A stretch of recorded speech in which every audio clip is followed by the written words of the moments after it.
everyone, welcome to Inspire IAS. This is Amandeep Kaur. Today we are going to cover part 7th of our Social Issues Current Affairs series from May 2019 to November 2019. If you want the PDFs of the lecture, then you can join our Telegram channel. Link is in description box. वहाँ पे जाके आप international relations, environment and ecology and polity का PDF download कर सकते हो, जो series हमने ऑलरेडी कंप्लीट कर दिए हैं. सोशल इश्यूज सीरीज खत्म होने के बाद वहां पे सोशल इश्यूज सीरीज का जो PDF है वो भी आपको अवेलेबल करवा दिया जाएगा.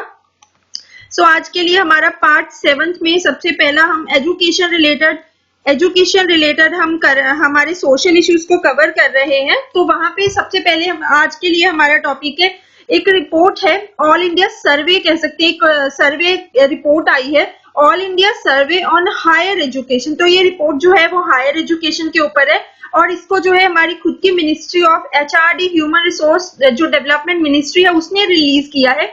सबसे पहले कोई भी रिपोर्ट हो पता होना चाहिए किसने दिया, तो ministry of HRD survey conduct करता है जिसको all India survey on higher education है जो कि सो यहाँ पे 2018-19 का डेटा आपको देखने को मिलेगा, क्योंकि जब भी आपको कोई भी डेटा वगैरह आता है तो जनरली आपको पिछले 1 साल का ही मिलेगा, क्योंकि आपको एकदम रीसेंट का डेटा नहीं मिलेगा, क्योंकि जो सर्विस वगैरह कंडक्ट कराए जाते हैं वहां पे जो सर्विस वगैरह कंडक्ट कराए जाते हैं उनके रिजल्ट्स वगैरह देने में, फिर रिपोर्ट्स वगैरह बनाने में, तो ये सब में थोड़ा टाइम लग जाता है. 2018-19 का डेटा 2019 में दिया गया है.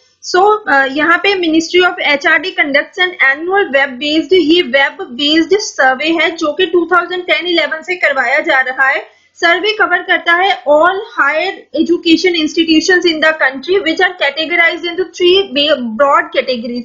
तो इंडिया में जितने भी हायर एजुकेशन इंस्टीट्यूशंस हैं वो सबको इस सर्वे के अंदर लिया जाता है और 3 ब्रॉड कैटेगरीज है, university, college, stand alone institutions. So यहाँ पे कुछ जो है इंडिकेटर्स हैं जिनके बेसिस पे इस सर्वे को बनाया जाता है, सर्वे जो है कंडक्ट किया जाता है, फिर रिपोर्ट को प्रिपेयर किया जाता है.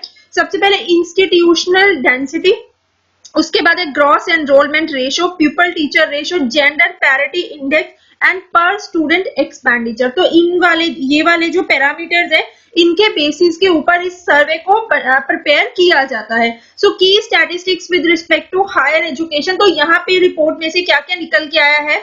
यहाँ पे सबसे पहले कॉलेज डेंसिटी के कितने कॉलेजेस हैं, कॉलेजेस जो है उसकी डेंसिटी बताई गई है, नंबर ऑफ कॉलेजेस पर लैख एलिजिबल पॉपुलेशन. तो कॉलेज डेंसिटी को किस तरह से मेजर किया गया है, पर लैख एलिजिबल जो पॉपुलेशन है उसमें नंबर ऑफ कॉलेजेस कितने हैं. सो वेरी करता है, जैसे कि 1 लाख के पीछे यहाँ पे 7 कॉलेजेस हैं बिहार में और 53 हैं कर्नाटका में, एज कंपेयर टू जो ऑल इंडिया कवरेज एवरेज है वो 28 है. तो बिहार में कॉलेजेस सबसे कम है, कॉलेज डेंसिटी कम है और कर्नाटका में सबसे ज्यादा है. अगर ऑल इंडिया एवरेज देखें तो 28 है. उसके बाद है only 2.5% colleges offer PhD programme and 34.9% colleges offer post graduate level programmes. So यहाँ पे पता चल रहा है हमें कि 2.5% कॉलेजेस ही है इंडिया में सिर्फ जो PhD प्रोग्राम ऑफर करते हैं और 34.9% अराउंड 35% कॉलेजेस ऐसी हैं जो पोस्ट ग्रेजुएट लेवल प्रोग्राम्स को ऑफर करते हैं. उसके बाद है प्यूपल टीचर रेशो के एक जो स्टूडेंट्स हैं, एक टीचर कितने स्टूडेंट्स के लिए है. तो यहाँ पे है कि प्यूपल टीचर रेशो जो यूनिवर्सिटीज एंड कॉलेजेस में है वो 29 है. If regular mode enrolment is consider, जैसे 29 जो स्टूडेंट्स हैं उनके लिए एक टीचर है. उसके बाद है total number of foreign students enrolled in higher education कितने हैं, 47,427.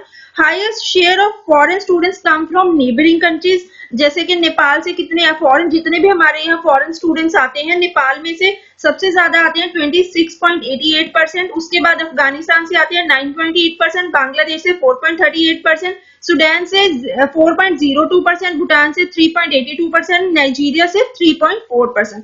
तो आपको यहाँ पे याद ये सब नहीं रखना है कि कहाँ से कितने आते हैं, इतना ही पता हो कि जो हमारे फॉरेन स्टूडेंट्स की एनरोलमेंट है अराउंड 47,000 है.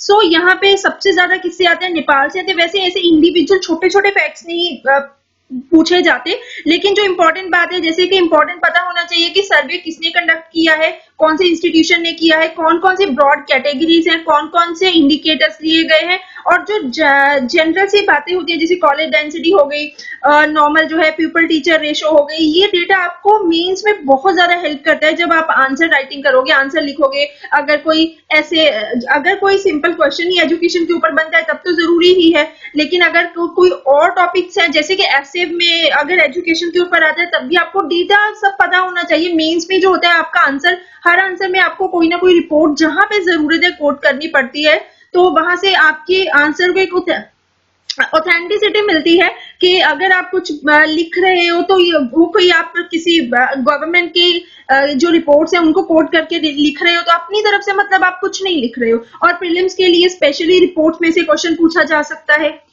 उसके बाद जो है की फाइंडिंग इसकी है, जो सर्वे है, इनरोलमेंट इन हायर एजुकेशन। तो हायर एजुकेशन में इनरोलमेंट अब जो है इंडिया में वैसे सब मतलब जो है हमारी जैसे कि प्राइमरी स्कूल है, स्कूलिंग है, उसमें एनरोलमेंट ज्यादा है। अगर हम ऊपर के लेवल पे जाते जाते हैं, जैसे स्कूल के बाद, प्राइमरी स्कूल के बाद सेकेंडरी स्कूल में जाते हैं, फिर अंडर ग्रेजुएट जो है हमारे कोर्सेज हो गए, उसके बाद हायर एजुकेशन पे जाते जाते हमारी ग्रॉस एनरोलमेंट रेशो कम होती जाती है, लेकिन अभी जो है थोड़ी थोड़ी करके इंक्रीज हो रही है। Gross enrolment ratio in higher education in India has risen marginally, थोड़ी सी बढ़ी है एक साल में।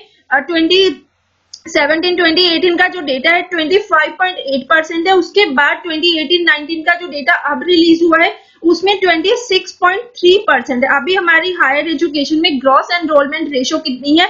26.3%, with men constituting 26.3% and women 26.4%.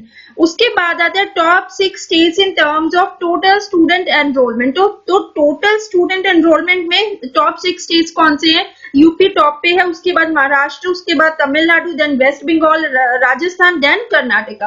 Accounted for 54.23% of the total enrolment in India. उसके बाद है number of institutions of higher education, number of universities. पहले कितने थे? 2017-18 में 903 थे, उसके बाद 993 हो गए हैं। तो इसका मतलब है यूनिवर्सिटीज वगैरह बढ़ रहे हैं, इंक्रीज हो रहे हैं इनके नंबर। क्योंकि एक बात ये भी है कि आजकल प्राइवेट में जो है एजुकेशन भी एक टाइप की इंडस्ट्री बन चुका है ना, तो बहुत सारे इंस्टीट्यूशंस बन रहे हैं नए नए, and total higher education institutions has increased. So narrowing gender gap, gender gap जो है पहले हायर एजुकेशन में बहुत ज्यादा देखने को मिलता था। अगर 20-30 साल पहले भी देखे तब भी बहुत ज्यादा था, लेकिन धीरे धीरे करके काफी इंप्रूवमेंट हो रही है। अभी जो इनरोल्ड है nearly 51.36% of enrolled are male. So 51.36 जो है वो मेल है जितने भी इनरोल्ड है उसमें से, और बाकी जो 48.64% स्टूडेंट्स है वो फीमेल है। इसका मतलब जो है जेंडर गैप हायर एजुकेशन में काफी ज्यादा नैरो हो रहा है। उसके बाद है popularity of education streams. So popularity of education streams, while 1/3 of the undergraduate students are enrolled in humanities. So जितने भी अंडर ग्रेजुएट कोर्सेज में जितने भी स्टूडेंट एनरोल करते हैं उसमें 1/3 जो है वो ह्यूमैनिटीज में जाते हैं, और उसके बाद पीजी में जो है वो प्रेफर करते हैं मैनेजमेंट को लेना। उसके बाद science and engineering technology have more enrolments in MPhil and PhD programmes. In contrast, at the UG undergraduate level, 35.9% of the total enrollment was in arts, humanities, social science, followed by science and commerce. Engineering is 4th choice. उसके बाद आता है social backwardness. SC, scheduled caste and scheduled tribe students enrollment is scheduled caste की कितनी है? 14.89%, around 15% कह सकते हैं, और STs की कितनी है? 5.53, इसको 6% कह सकते हैं अराउंड। उसके बाद है among minorities 5.23% students belong to Muslim category and 2.32% to the other minority communities. तो यहाँ पे एक एक डिटेल तो आपको याद रखने की जरूरत नहीं है, आपको पता होना चाहिए कि एनरोलमेंट इन हायर एजुकेशन कितनी है, जो कि पहले कितनी थी उतनी भी नहीं हमें याद रखनी है। बस इतना याद रखो कि 2018 लेटेस्ट जो है वो है 26.3%। टॉप स्टेट्स में जैसे कि यूपी है, उसके बाद number of institutions of higher education कौन कितने हैं ये भी थोड़ा सा आप याद रख सकते हो। अराउंड 900। आप अगर आपको पेपर में एग्जैक्ट डेटा मीन्स का आंसर लिख रहे हो, एग्जैक्ट डेटा नहीं याद आता तो आप अराउंड कर सकते हो, जैसे अराउंड 900 बोल सकते हो। यहाँ पे 993 हो गए हैं तो अराउंड 1000 बोल सकते हो, लिटिल लेस देन 1000 ऐसा करके आप लिख सकते हो। क्योंकि ये फैक्ट भी कोई गलत फैक्ट नहीं होगा अगर आपको एग्जैक्टली नहीं याद है। अगर आपको एग्जैक्टली याद है देन तो सबसे अच्छा है, वेल एंड गुड है अगर आपको याद है। लेकिन अगर आपको याद नहीं है तो आप इस तरह से भी लिख सकते हो। उसके बाद जेंडर गैप नैरो हो रहा है। उसके बाद पॉपुलैरिटी ऑफ एजुकेशन स्ट्रीम, ये इतना याद रखना आपको जरूरी नहीं है। सोशल बैकवर्डनेस में हम लिख सकते हैं कि एससी एंड एसटी का एनरोलमेंट भी बढ़ रहा है, पहले कम था लेकिन अभी बढ़ रहा है। उसके बाद हमारा नेक्स्ट प्रोग्राम है, हमने इस रिपोर्ट के बारे में डिटेल में पढ़ लिया कि क्या क्या इस रिपोर्ट में था। उसके बाद हमारा नेक्स्ट जो है इक्यूप है, education quality upgradation and inclusion programme, जिसकी शॉर्ट फॉर्म है इक्यूप। तो इक्यूप क्या है? इक्यूप है ministry of HRD human resource development. इन्होंने प्लान किया to launch an ambitious 1.5 lakh crore action plan education quality upgradation and inclusion programme to improve the quality and accessibility of higher education over the next 5 years। तो ये वाला जो programme है सबसे पहले तो मिनिस्ट्री ऑफ एचआरडी का है, एजुकेशन से रिलेटेड है, डेफिनेटली मिनिस्ट्री ऑफ एचआरडी का ही होगा। लेकिन यहाँ पे जो इक्विप प्रोग्राम है वो हायर एजुकेशन से रिलेटेड है, हायर एजुकेशन से रिलेटेड है। और इसका फोकस जो रहेगा वो रहेगा क्वालिटी को इम्प्रूव करने में, क्वालिटी को इम्प्रूव करना है प्लस एक्सेसिबिलिटी को इम्प्रूव करना है, मतलब कि इनरोलमेंट्स वगैरह बढ़ानी है इसमें। और ये 5 साल का प्रोग्राम है, 2019 से 2024 तक का प्रोग्राम है। तो इसके बेसिक फैक्ट्स है। उसके बाद है इसके अंदर और क्या क्या है रिपोर्ट में, और क्या ये जो प्रोग्राम लॉन्च किया गया इसमें और क्या क्या है।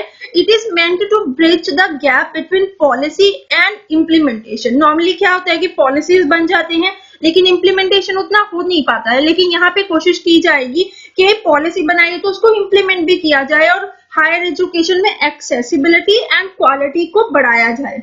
उसके बाद इसके ऑब्जेक्टिव्स हैं, double the gross enrolment ratio in higher education. अभी हमने कितना पढ़ा था हायर एजुकेशन में, कितना एनरोलमेंट हमने इस रिपोर्ट के थ्रू पढ़ा था। लेटेस्ट में हमारा हायर एजुकेशन में एनरोलमेंट कितना है? 26.3%। लेकिन यहाँ पे क्या कहा गया, इस प्रोग्राम के थ्रू क्या करना है, 5 साल में ग्रॉस एनरोलमेंट रेशियो को डबल करना है, इसको डबल करना है। उसके बाद है resolve the geographical skewed access to higher education institution. तो यहाँ पे हमें पता है कि ज्योग्राफिकली जो है हमारे हायर एजुकेशन इंस्टीट्यूशन किसी एरिया में, जैसे कि हमने प्रीवियस स्लाइड में पढ़ा, बिहार में कॉलेज डेंसिटी बिहार में 7 है और कर्नाटका में कितनी है? 53 है। तो कितने ज्यादा डिफरेंस है, तो उस डिफरेंस को भी हटाना है। उसके बाद है achieve globally acceptable quality standards across the country. अभी क्या है कि हमारी जो इंस्टीट्यूशंस है उनमें उतने हायर स्टैंडर्ड्स को फॉलो नहीं किया जाता है, लेकिन अभी कोशिश की जाएगी कि हायर स्टैंडर्ड्स को फॉलो किया जाए। उसके बाद है position at least 20 Indian institutions among the top global institutions, promote research innovation ecosystem. अब क्या है कि जो इंटरनेशनल लेवल पे, ग्लोबल लेवल पे यूनिवर्सिटीज की, कॉलेजेस की रैंकिंग आती है ना, उसमें टॉप 100 में इंडिया का कोई इंस्टीट्यूशन नहीं आता, टॉप 200 में 1-2 आ जाते हैं, टॉप 100 में कोई नहीं आता। लेकिन यहाँ पे कोशिश की जाएगी कि जो पोजीशन है हम पोजीशन करें एटलीस्ट जो 20 इंडियन इंस्टीट्यूशंस को among the top global institutions. तो उसके बाद है substantially improve employability of students, promote framework for internationalisation. तो क्या है कि हमारे यहाँ पे इतने स्टैंडर्ड जो है एजुकेशन ऐसी हो कि जो फॉरेन कंट्रीज में जाके भी एक्सेप्टेबल हो। नॉर्मली नहीं होता ना कि जो हम यहाँ पे पढ़ते हैं इंडिया में, ये वाली हमारी स्टडी फॉरेन में एप्लीकेबल नहीं होती, वो एक्सेप्ट नहीं करते हैं। लेकिन अगर जो है हम ग्लोबल स्टैंडर्ड्स को फॉलो करके अपनी एजुकेशन में इम्प्रूवमेंट करेंगे तो हमारी जो एजुकेशन है उसको फॉरेन में भी एक्सेप्टेंस मिलेगा।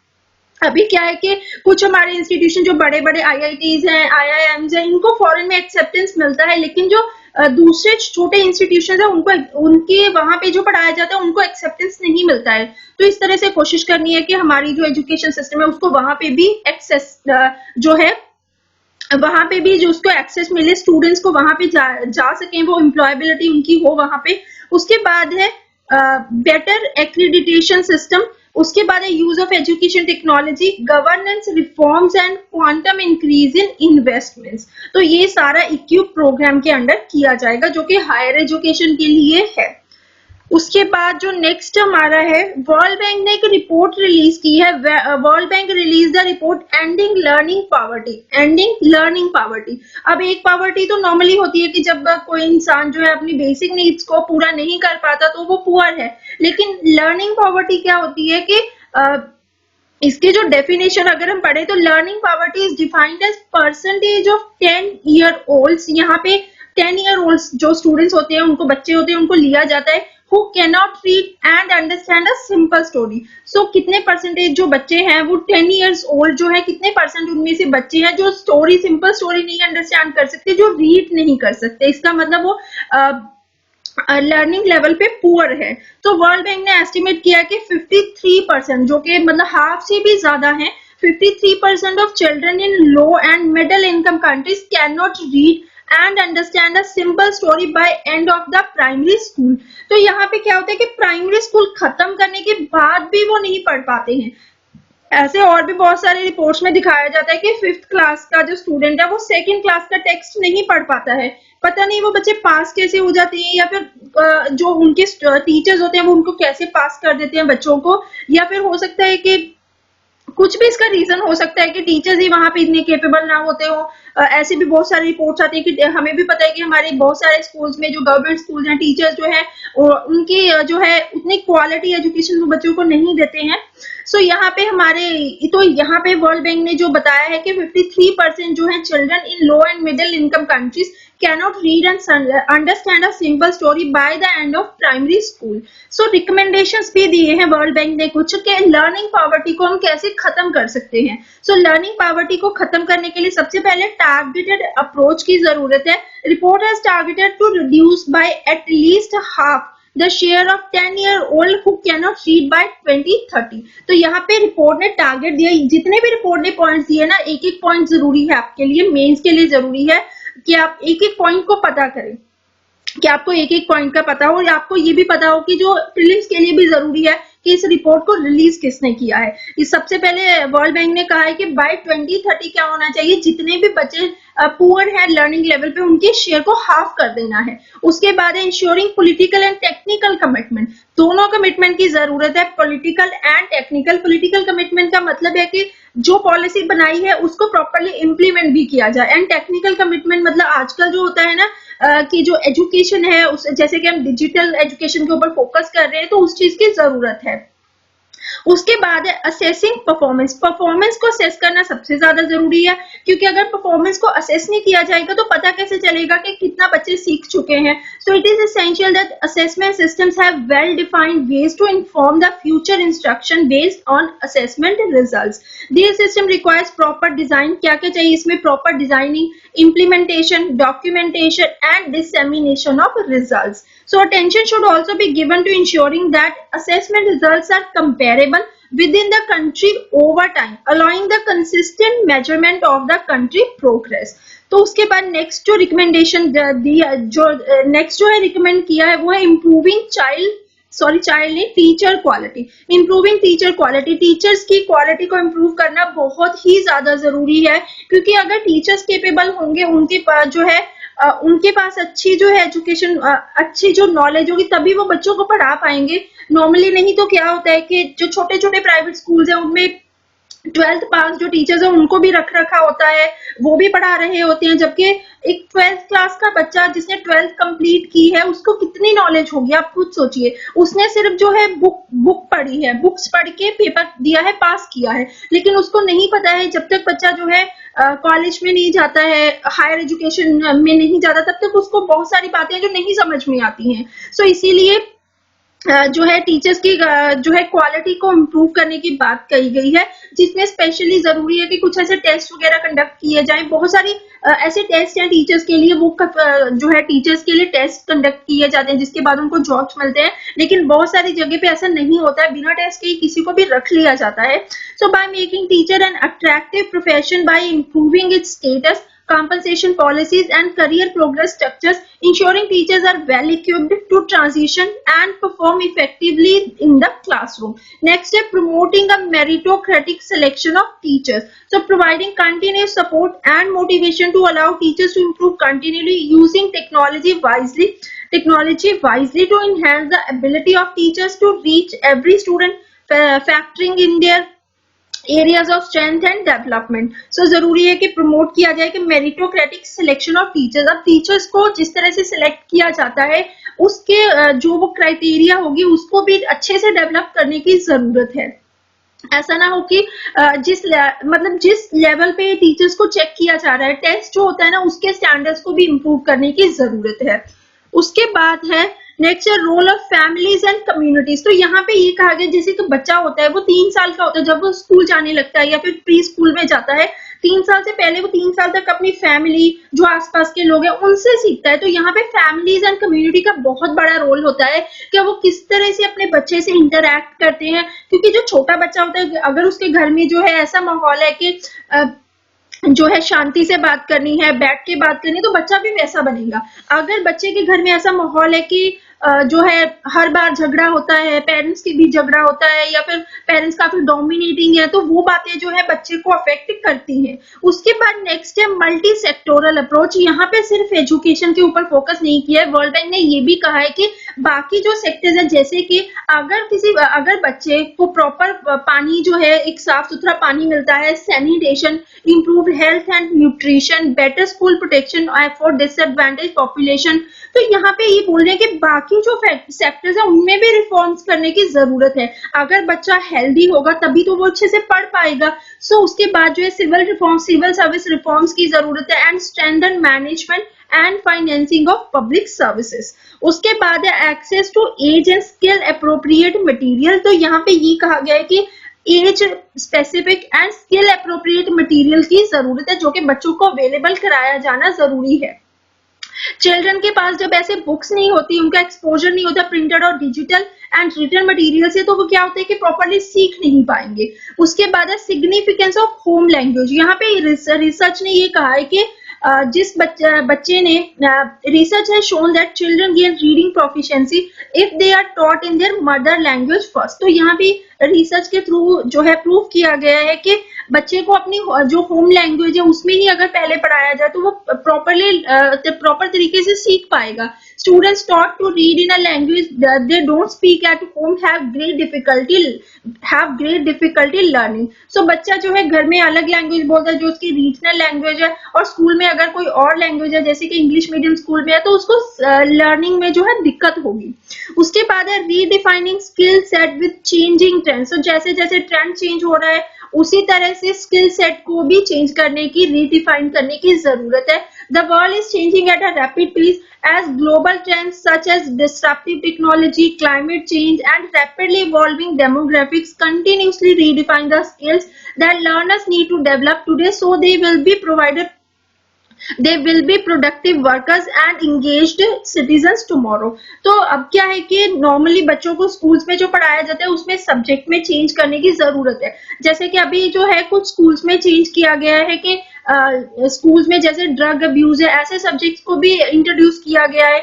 इन्वायरमेंट को पहले नहीं होता था, बहुत टाइम पहले नहीं होता था हमारे पेरेंट्स की जनरेशन में इन्वायरमेंट लेवल का, लेकिन फिर जो है इन्वायरमेंट सब्जेक्ट को ऐड किया गया। तो इस तरह कर करके ना जो है जिस तरह से हमारी सिचुएशन चेंज हो रही है तो उसी के अकॉर्डिंग हमारा स्किल सेट भी चेंज होना चाहिए, क्योंकि एजुकेशन का मतलब वही है ना कि आज के जमाने में जो आपकी प्रॉब्लम्स है हम उनको सॉल्व कर सके। उनको तभी सॉल्व करेंगे अगर उनके बारे में पढ़ेंगे। सो उसके बाद है reading as a gateway to explore other areas. तो यहाँ पे रीडिंग के ऊपर काफी फोकस किया गया है कि बच्चा जो है प्रोफिशिएंट होना चाहिए रीडिंग में, तभी वो जो है नॉलेज ले पाएगा, क्योंकि अगर वो पढ़ ही नहीं पाएगा तो वो नॉलेज कैसे गेन करेगा। तो ये सब जो है वर्ल्ड बैंक ने रिकमेंड किया है, सारे ही रिकमेंडेशंस इंपॉर्टेंट है। आप कहीं भी किसी भी आंसर में ऐसे में से कोट कर सकते हो अगर एजुकेशन के ऊपर आपका ऐसे बनता है या फिर क्वेश्चन बनता है। उसके बाद नेक्स्ट है आपका industry guidelines on digital learning. Industry guidelines on digital learning recently इसको भी मिनिस्ट्री ऑफ एचआरडी ने लॉन्च किया है, ड्राफ्ट दिया है industry guidelines on digital learning.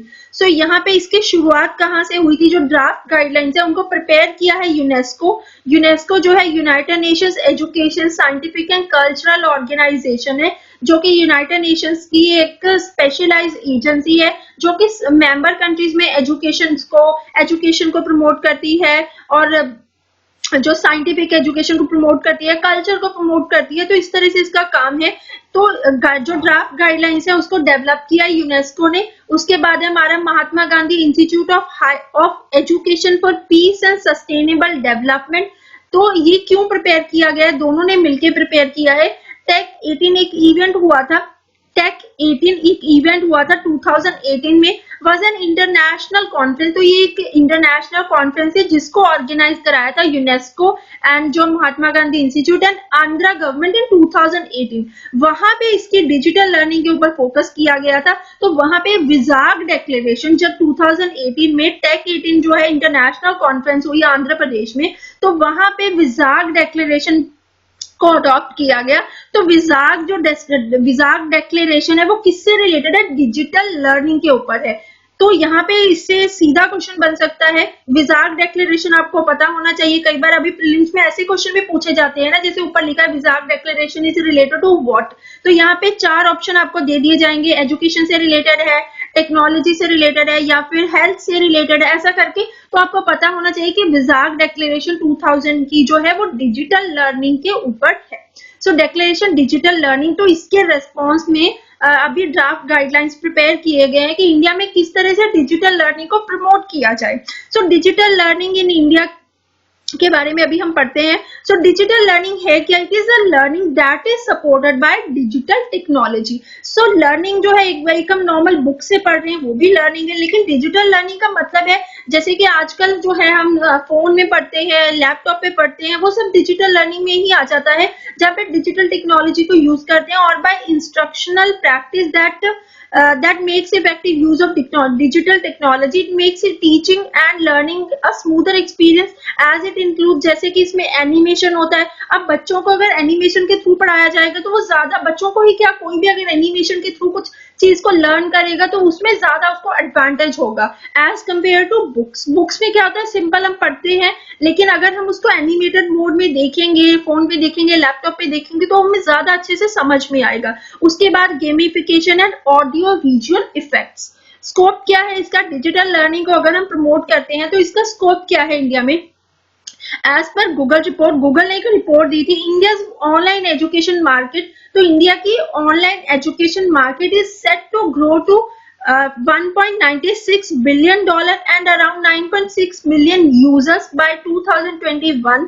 So previously अगर कंपेयर करें तो इतना डेटा, तो प्रीवियसली आपको इतना पढ़ने की जरूरत नहीं है, रिसेंट वाला याद कर लो, वही जरूरी है। सो उसके बाद जो है reskilling and online certification is the largest category today. Primary and secondary supplemental education will be the largest category by 2021 and test preparation will be the fastest growing category in 2021.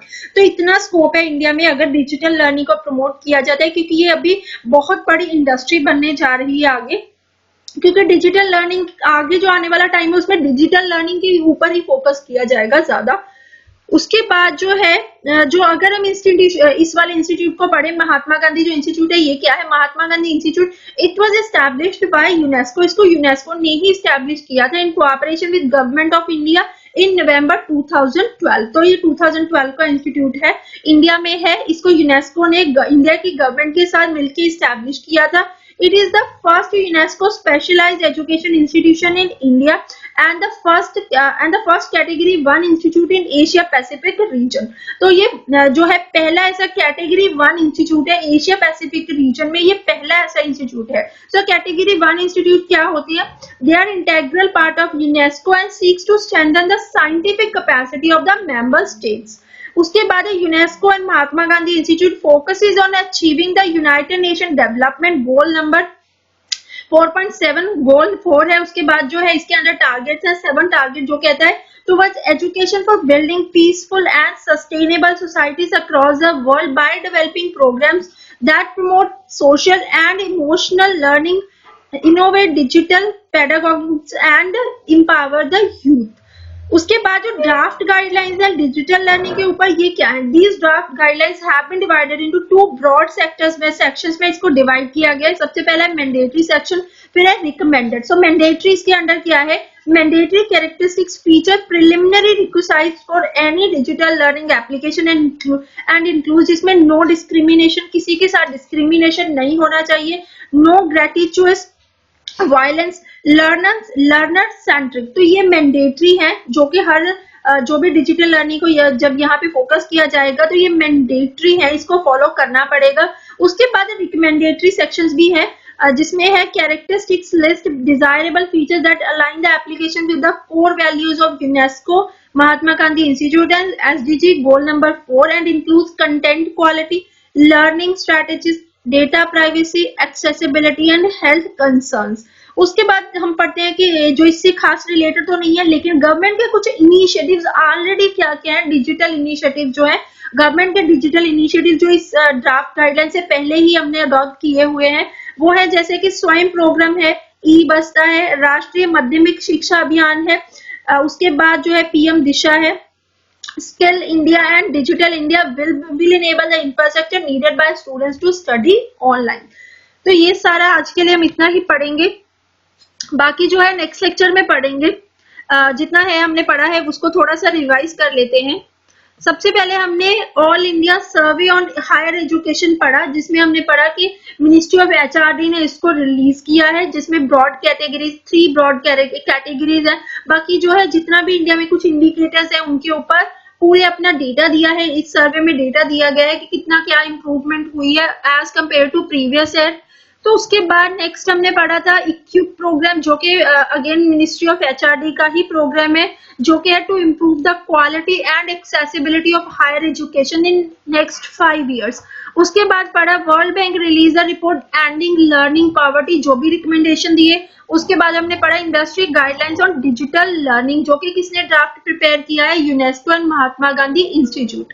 तो विजाग डिक्लेरेशन क्या है, Vizag declaration है on digital learning adopted at tech 2018 इन आंध्र प्रदेश।